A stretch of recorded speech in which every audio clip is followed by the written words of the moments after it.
涨不动了。黄金冲上4694，却在这儿卡住了，创下收盘新高的第二天，金价原地踏步，微跌0.07%，而白银还是没能追上来。RSI 冲到74.9，超买的警报灯一直亮着。这一脚急刹车，到底是上攻4740之前的蓄力，还是见顶的第一声警钟？大家好，欢迎来到点金日记，我是您的贵金属向导小金。今天是2026年8月26日，星期三。我们照例回顾一下隔夜的美盘走势，再一起看看今天该盯住哪些关键点。老规矩，先说在最前面，郑重提醒，本期节目里我讲的所有内容都只是我个人的观察和看法，不构成任何投资、交易或理财建议。黄金、白银的波动很大，市场有风险，您手里的每一个决定都请自己独立判断，自己负责。在深入之前，先用30秒给你今天的3个核心要点。第一，行情上，隔夜黄金几乎是原地踏步，收在4694.5，小幅回落0.07%，白银反而微微翻红，收在68.68，涨了0.13%，两个金属都像是在高位上喘了口气。第二，最大的驱动不是什么突发大新闻，而是一种等待。整个市场都在屏息等这周五的核心 PCE 通胀数据和美联储主席在杰克逊霍尔的讲话。在数据出来之前，谁也不敢轻易下重注。第三，接下来最该盯的是黄金头顶4740这道天花板和脚下4650这个短线支撑，谁先被踩破，谁就决定了下一段方向。好，接下来我们就一个一个把这几点讲透。先说整体的盘面感觉，如果用一个词来形容隔夜的贵金属，那就是平息。黄金在周一刚刚刷新了收盘的历史新高，气势如虹，但周二这一天，多头明显没有再往上冲的劲儿了，全天在4712到4731这个很窄的区间里来回蹭，最后收在4694.5，比前一天还微微低了那么一点点，0.07%，几乎可以忽略不计。白银这边呢，走的比黄金稍微稳一丁点，收在68.68，微涨0.13%。你看，两个金属，一个微跌，一个微涨，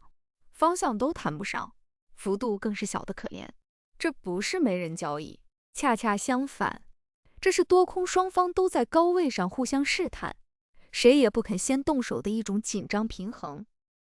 这里我想跟昨天的判断对个账。昨天我特别提到，黄金卡在4740这道天花板下面， RSI 已经严重超买，要小心冲高回落。同时，白银迟迟收不回它的200日均线。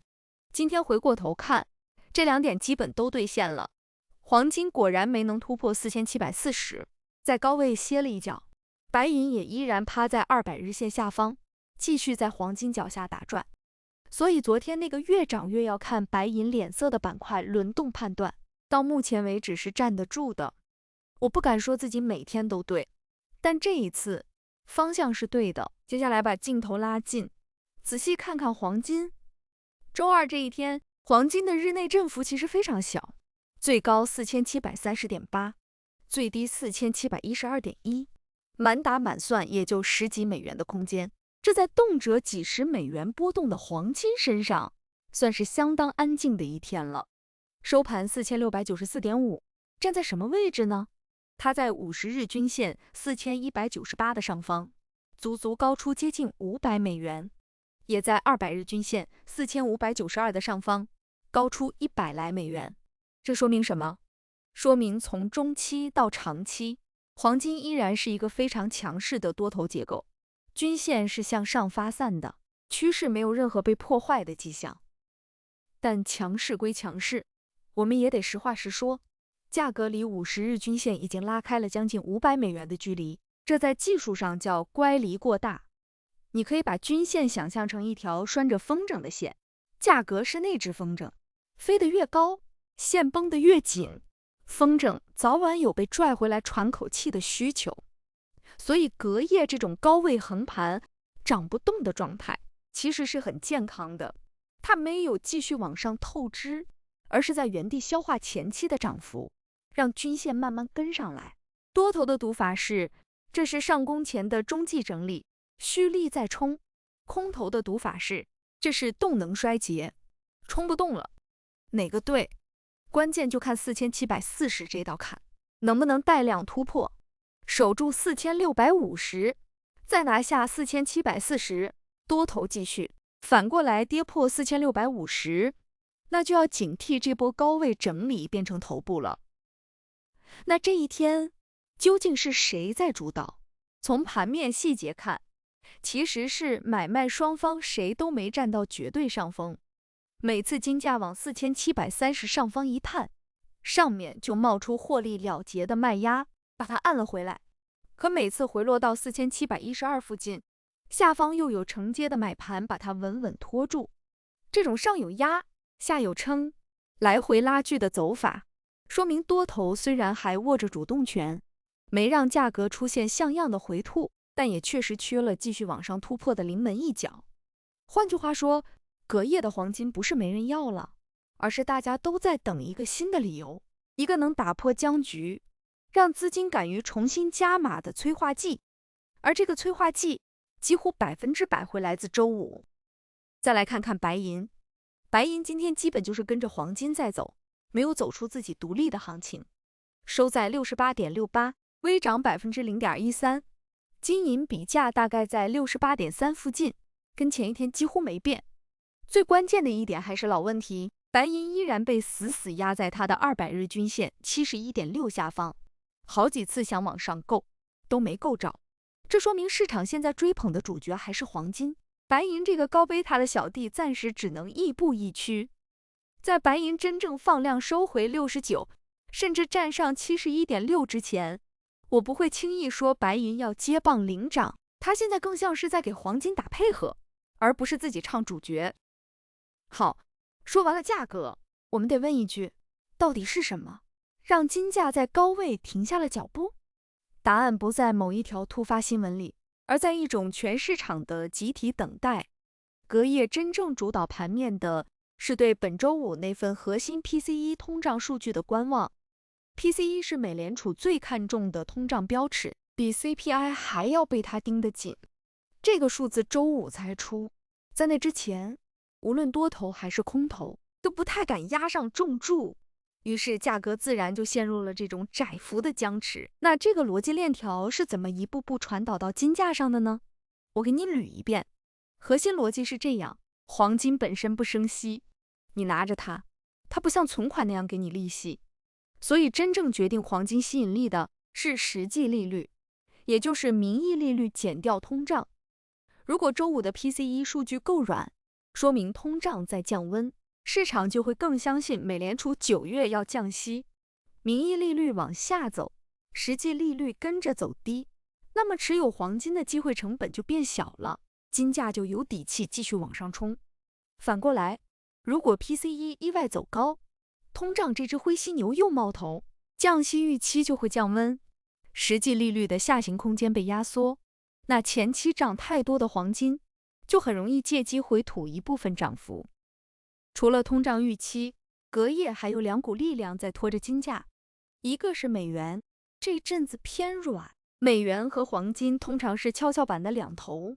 美元弱，以美元计价的黄金就相对更便宜，更有吸引力。另一个是美国财政部前不久那个国债回购的动作，给市场注入了一些流动性的想象，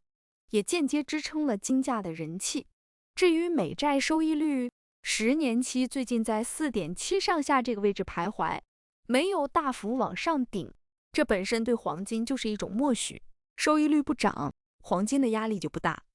把这几条捏在一起你就明白了，隔夜没有一个单独的大利空砸下来，所以黄金跌不动，但也没有一个新的大利多点火，所以黄金也涨不动，只能在原地等周五那一锤定音。我知道，讲到收益率、实际利率，很多刚入门的朋友会有点晕。我打个最生活化的比方，你把钱存银行能拿利息，这个利息就是持有现金的回报，而黄金放在那儿，它是不给你1分钱利息的。所以每当银行利息很高的时候，拿着不生息的黄金就显得亏，因为你放弃了本可以拿到的那份利息，这份被放弃的利息就是持有黄金的机会成本。现在市场赌美联储要降息，就等于赌这份机会成本会越来越低，那黄金相对就越来越划算。这一整条逻辑才是隔夜金价虽然涨不动，却也稳稳不肯往下掉的真正底气。所以你会发现，看黄金本质上就是在看利率的脸色。再说说避险这条线，隔夜其实没有什么新增的重大地缘冲突事件来给黄金额外加码，这也从侧面解释了为什么金价涨不动。支撑它站在高位的主要是降息预期和央行长期购金这种慢变量，而不是那种一夜之间爆发能让资金疯狂涌入避险的突发消息。对我们看盘的人来说，这其实是件好事，没有情绪化的暴涨暴跌，价格的每一步都走得相对扎实。当然，避险这根弦不能松，一旦周末或者接下来出现意外的地缘扰动，黄金随时可能被重新点燃，这是它作为终极避险资产刻在骨子里的属性。那美联储到底会怎么走？这是眼下所有人心里最大的问号。目前市场对9月降息的押注还是相当高的，隔夜金价能稳在高位，很大程度上就是这份预期在撑腰。但你要注意一个微妙的地方，这周五除了 PCE 数据，美联储主席还会在杰克逊霍尔的全球央行年会上讲话。这场讲话的分量一点不比数据轻。如果他的措辞偏鸽，也就是暗示可以早点多点降息，那对黄金就是火上浇油。可如果他偏鹰，强调更高更久的高利率，对通胀保持警惕，那市场亢奋的降息预期就可能被泼一盆冷水，金价这波高位整理就有向下变脸的风险。还有一层，是我想提前给你打的预防针，就算9月真的降息了，也不代表黄金一定会立刻大涨。市场有个很经典的规律，叫买预期，卖事实。当一件利好还没兑现的时候，资金会提前抢跑，把价格买上去。可等靴子真正落地，一部分先知先觉的资金反而会趁着利好出货，落袋为安，价格短线上冲一下就回落。这也是为什么越是临近9月中旬那场议息会议，我越会提醒大家留一分清醒，预期打得越满，兑现时的获利回吐压力可能就越大。这是高位行情里最容易让人踏空又套牢的一个陷阱。我为什么反复强调利率对黄金这么重要？再帮你把这层窗户纸捅破一次。黄金是个不生息的资产，它最怕的对手就是能生息的现金和债券。当利率高的时候，把钱存起来，买国债就能拿到可观的利息，谁还愿意拿着一块不下载的金子？可一旦进入降息通道，现金和债券的吸引力下降，黄金这种能抗通胀又不依赖任何人信用的资产就重新变香了。所以你会看到市场对降息的每一分预期变化都会实实在在地反映到金价上。这也是为什么周五那场数据加讲话的组合拳会被我看作本周真正的胜负手。从技术面来看，黄金现在的位置很有讲究，头顶最重要的一道坎是4740，这是4-5月份那一片密集成交区留下的高点，也是这波上涨眼前最硬的天花板。隔夜价格好几次往上购都没能有效站上去，脚下呢，第一道短线支撑我看在4650，这是近期突破后的一个重要台阶。再往下是200日均线4592，这是多头真正的生命线，也是上周五才刚刚收复的底线。所以短线的剧本很清晰，守住4650，带量拿下4740，那就是上攻前蓄力，新高有望。如果跌破4650，甚至跌穿4592，那这波高位横盘的性质就要重新定义了，很可能是见顶的信号。再看4500，再单独说一下动能指标，黄金14天的 RSI 现在读数是74.9，给不太熟悉的朋友解释一句 ，RSI 是衡量涨跌动能强弱的指标，数值越高代表越超买，越低代表越超卖。一般70以上算超买，30以下算超卖。74.9这个数已经明明白白地站在超买区里了。这意味着什么？它是一把双刃剑。一方面，它说明多头动能确实很强，趋势很猛，但另一方面，超买也代表短期涨得太急，透支了一部分未来的空间，随时可能需要一次技术性的回踩来把这个过热的读数降下来。这正好呼应了我们开头那个问题， RSI 高高挂在超买区，说明这波如果真要继续上攻，那回调消化的空间还没完全走完，除非它能在不明显回落的情况下慢慢磨掉超买，那才是最强势的走法。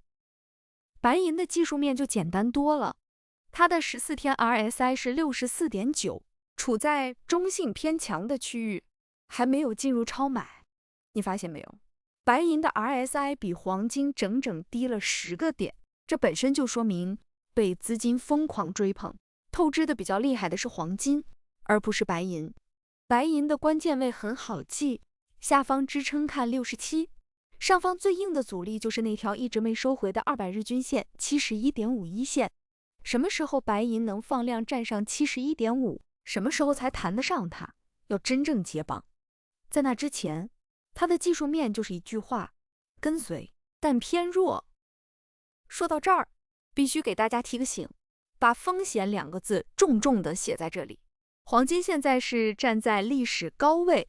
而且 RSI 严重超买的状态。这种位置最大的特点就是高波动，它可以让你一天赚很多，也可以让你一天亏很多。周五的 PCE 和美联储主席讲话就是悬在头顶的2只靴子，随时可能砸下来，引发剧烈波动。越是在这种时候，越要保持冷静，千万不要被高位的亢奋情绪冲昏头脑去追高，也不要因为一根大阳线就以为能一直涨下去。仓位管理永远比方向判断更重要，务必谨慎，管好自己的风险，别让一次冲动的重仓抹掉你之前所有的努力。好，最后我们把今天该关注的和后市的看法系统的捋一遍。先说短线怎么看，近端最大的变量就是这周五的核心 PCE 通胀数据，加上美联储主席的杰克逊霍尔讲话，这套组合拳是本周的胜负手。关键位上，黄金盯紧4740这道天花板和4650这个短线支撑，数据偏软，讲话偏鸽。黄金带量突破4740，就打开继续上攻的空间，数据偏强，讲话偏鹰。黄金跌破4650，就要小心回踩4592甚至4500。白银则看67到71.5这个箱体，重点是能不能收回200日均线。这就是短线的2种剧本，上有上的打法，下有下的应对。这里也顺手把本周要盯的日历给你捋一捋。周中，市场会先消化2季度 GDP 的修正数据，帮我们校准一下美国经济到底是软着陆还是在放缓。真正的重头戏在周五上午的核心 PCE 物价指数，加上美联储主席在杰克逊霍尔的讲话，一个是硬数据，一个是最高层的口风，两者叠加，基本就锁定了黄金这周的方向。再往后看，9月初还有非农就业数据，会进一步验证降息的路径。9月中旬的美联储议息会议，则是市场高度压住降息落地的时点，到时候反而要警惕买预期，卖事实的获利了结。所以这周的节奏很清楚，周五之前震荡蓄势，周五之后见真章。再说长线怎么看，把时间拉长，黄金背后那几根大梁其实一直没变，全球央行还在持续买入黄金，去美元化的大趋势，美国高企的债务，还有中长期实际利率下行的方向，这些结构性的力量决定了黄金的中长期趋势依然是向上的。所以你会看到一个很有意思的组合，短线因为超买，因为等数据，可能要震荡甚至回踩一下，但长线的大方向我依然是偏多的，短空长多并不矛盾，一个是给你交易的节奏，一个是给你持有的信心。那回到开头那个问题，这一停到底是上攻前的蓄力，还是见顶的前兆？我的判断是更偏向蓄力，而不是见顶。理由有三：趋势结构完好，均线多头排列没被破坏，隔夜没有任何实质性的利空，只是在等数据。而且这种高位窄幅横盘，涨不动但也跌不动的形态，本身就更像是在消化超买，而不是在派发筹码。但我把话说明白，这个判断的前提是4650不破。一旦黄金放量跌穿4650，甚至丢掉4592，那我立刻会把结论翻过来，那就要认真对待见顶的可能了。所以别急着追高，也别急着抄底，先看4650和4740这两道门谁先被推开。你觉得今晚金价会不会突破4740？评论区告诉我你的判断。最后，我还是要再次郑重强调，以上所有的分析和点位都只是我个人的复盘和观点，不构成任何投资或交易建议。市场瞬息万变，尤其在周五数据出来之前，任何位置都可能被打脸，请大家务必独立思考，谨慎决策，盈亏自负。好了，今天的点金日记就到这里。如果这期内容对你有帮助，别忘了点赞、订阅，再顺手点亮那个小铃铛，这样每天早上第一时间你就能收到我的更新。我是小金，我们明天继续点金，明天见。